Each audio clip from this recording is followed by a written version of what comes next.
Ruben Amorim's brutal honesty has sparked mass confusion amongst the mainstream media. Hey guys, welcome back to the channel, welcome to another video. Today's video we're going to centre around Manchester United and their newly appointed head coach Ruben Amorim in the aftermath of his comments that he made after the defeat to Brighton on Sunday. Brighton beat the Red Devils by 3-1, but it was more Amorim's comments in the aftermath of that defeat that has sparked mass confusion amongst the mainstream media after he called this Manchester United squad, well, to paraphrase, the worst Manchester United squad in history. We're going to be talking about these comments. We're going to be talking about life under Ruben Amorim at Manchester United as it's only just begun at Old Trafford and much more, I'm sure. But before we go any further in discussing all of that, I would like to remind you all to please like the video and also subscribe if you are new. Both things are always and forever be greatly appreciated. Get involved in the comment section. Let me know your thoughts, comments, opinions, predictions, feelings, whatever you want to call it, that I'm sure will make for great and interesting reading down below. So please do get involved down there. Use and abuse that comment section, people, and talk to me on this very intriguing subject regarding their newly appointed head coach and Manchester United, of course. But without further ado, let's go on with the video. Let's talk Ruben Amorim and Manchester United. So, the thing that's really sparked this whole kind of outrage, I guess you could say, and confusion was on Sunday, Manchester United took on Brighton, and individual errors, I would say, heavily cost Manchester United on the day. Fair play to Brighton. They absolutely deserved that victory. They were just more athletic. They wanted it more. And United just could not handle the speed, pace, physical battle that they were involved with on that day. The squad just wasn't in tune with that. And Brighton took full advantage, having a squad that is, like, say, more athletic, more physical. And you know, individual errors did also cost Manchester United from their own squad. But what really got the media talking was the aftermath of the result. And what the aftermath produced was a comment from Ruben Amorim in which he basically said, this is the worst Manchester United team in history. Now, I don't know enough about Manchester United's history to say whether or not that is a genuine and fair comment to make. However, what I can say is that he is possibly right in terms of this is one of the worst Manchester United squads in history, because this has been over 10 years now of being left to rot. The entire club. Not just the squad, but the entire club. The Glazers, and we're going over this like a broken record because we've discussed this so many times in recent years, but the Glazers have basically left Manchester United to rot.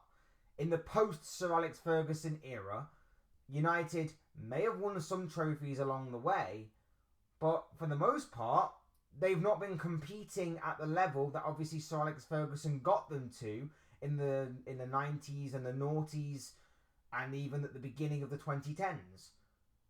They have been extremely poor because they have been ran even worse, even more poorly.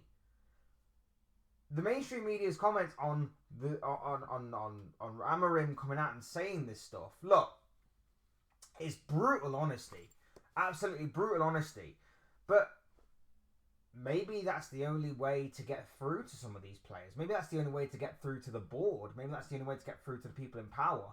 Now, don't get me wrong, Ineos have come in and, you know, again, from the outside looking in and from the little bits and pieces that I've read about United and things, they seem to be trying to make the right steps to be put in place for the wheels to be in motion to obviously getting a better tomorrow out of Manchester United, a better and a brighter future. They seem to be putting the steps in place for the infrastructure of Manchester United to be restored to somewhere close to its former glory. That's at least a positive start. There needs to be some work done on the pitch. Of course they do. But there are big reasons as to why this squad is not up to scratch and not up to standard. And a big part of that is Manchester United again making a poor decision in not bringing in Amorim in the summer, not bringing him in before they sacked Erik ten Hag, and trying to give Erik ten Hag another crack at the whip at the beginning of this season. It was a wrong choice in my opinion. I said that they should have got rid of Ten Hag and moved on to a new manager. They didn't. They decided to give him another chance because he won them an FA Cup at the end of last season. And it's kind of paid the price for this season because Ten Hag's reign continued to go downhill. And now they brought in a new manager who has had no pre-season. For the first month or so of his reign as manager, he barely got a training session to put together because of how fast the games were coming, thick and fast. And now that obviously he's had time to assess the squad, both on the pitch and on the training ground, he's come to the conclusion that the squad's not good enough. And a lot of Man United fans will probably tell you, it didn't take Sherlock Holmes to work that out. A lot of Man United fans could probably tell you that some of these players are not good enough. Some of these players are just not up to the standard. Some of these players are maybe even long past their use-by date. But yet, his comments on Sunday have seemingly sparked mass confusion amongst certain pundits, amongst certain members of the mainstream media. Jamie Carragher is one of them. Jamie Carragher was left baffled by this. And I've been over certain pundits before. I've been over certain pundits like Roy Keane. I've spoke about Gary Neville time and time again. I spoke about Jamie Carragher himself time and time again. And I do think there is an element of this story that is fabricated by the mainstream media, because I do genuinely think that Sky sometimes throw out these little one-liners, these little stories out there to create some sort of spark of interaction on social media, so for clicks, for likes, for views, whatever the case may be. I do feel like Sky kind of fabricate these stories a little bit to that, or they tell Carragher to make some sort of comment, or Neville to make some sort of comment that will obviously be controversial and will spark things like this video, for example, or spark things like social media interactions and things of that nature. But for the most part, I don't know what to believe anymore. I don't know whether Carragher is telling the truth in what he believes or not.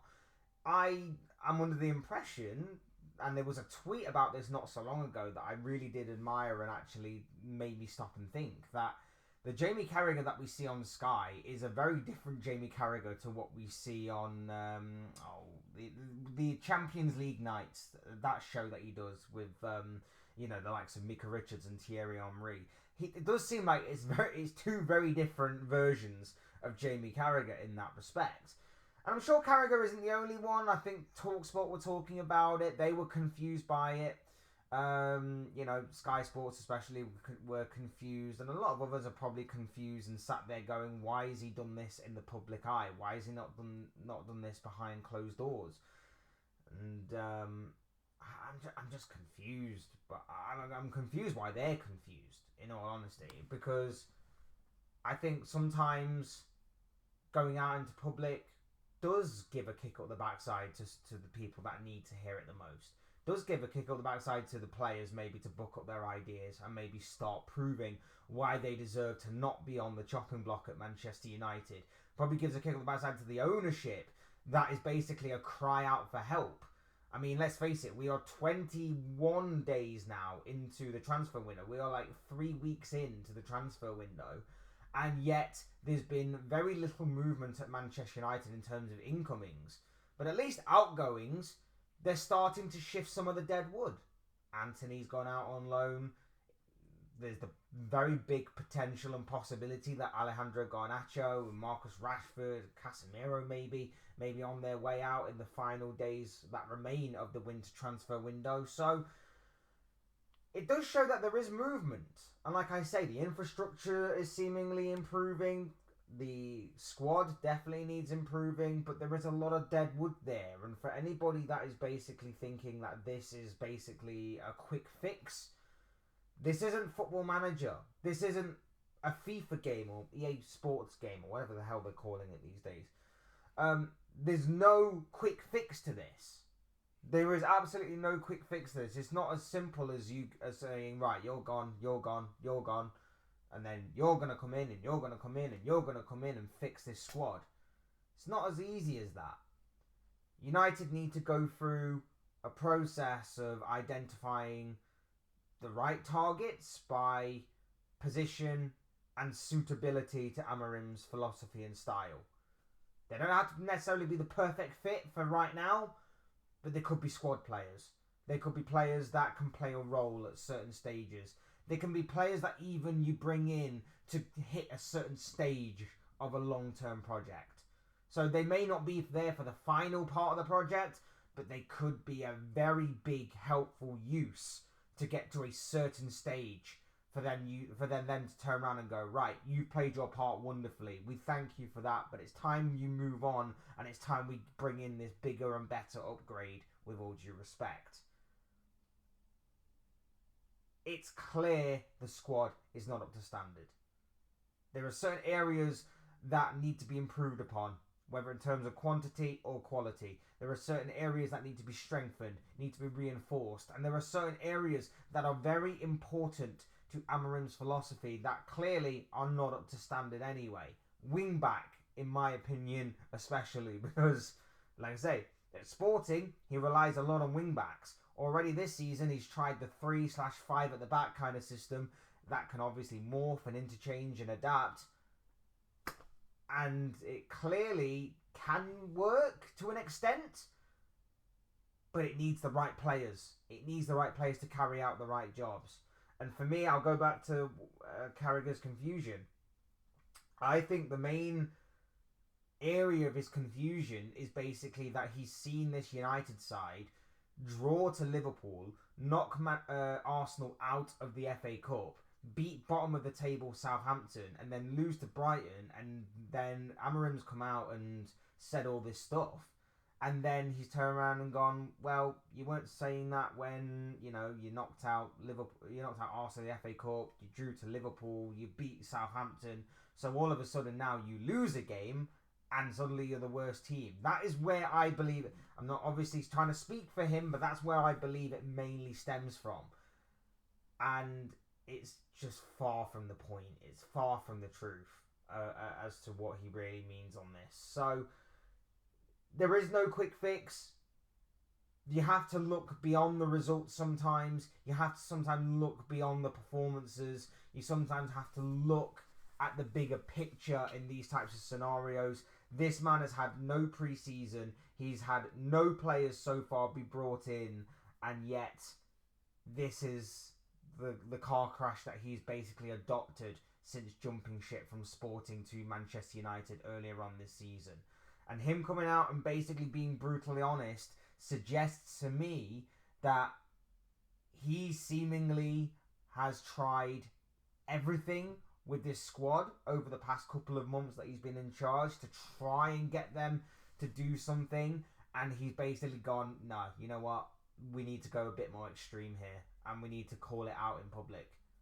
We need to call it out in public, and we need to absolutely kick this thing into high gear, because clearly it's not working, and well, clearly some parts of what he's trying to do is not working.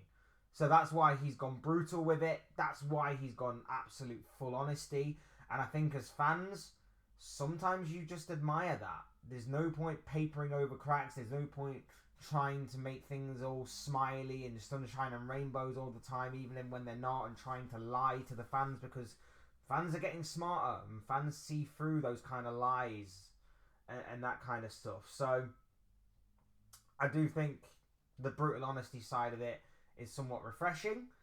It is a dangerous game, of course, because you don't know how the players are going to react. But I guess we'll see. And I think with it being so early in his tenure at Manchester United, I think the idea is that the more brutally honest he is, the more he'll see who deserves to stay and who deserves to go. Because if you react positively to his brutal honesty in public, it shows that you may have the character and the drive to maybe fit in with this Amorim team. If you don't, it will probably be clear to him that you need to go out the door. You need to exit the club immediately. I don't know, maybe I'm just rambling here. Maybe I'm reading too much into it. Maybe I'm not reading enough into it. I don't know. But the fact of the matter is that Amorim's comments sparked huge backlash and confusion from certain members of the mainstream media. And I'm just wondering why that is and why they can't see the bigger picture on this particular story. But anyway, as I say, these are just the thoughts, comments, opinions, predictions, feelings, whatever you call it, of this guy. I want to know what you guys think. What do you make of Ruben Amorim's comments about this Manchester United squad being the worst squad in United history? Do you agree with him? Do you not agree with him? Tell me why you think the way that you think about this particular topic and story down below in that comment section. Use and abuse that section, people. Would love to know what you have to say on this. Otherwise, hit the like button on the way up if you enjoyed the video. Subscribe if you are new or want to see more content like this. Both things always and forever be greatly appreciated. And as always, thank you all so much for watching and listening.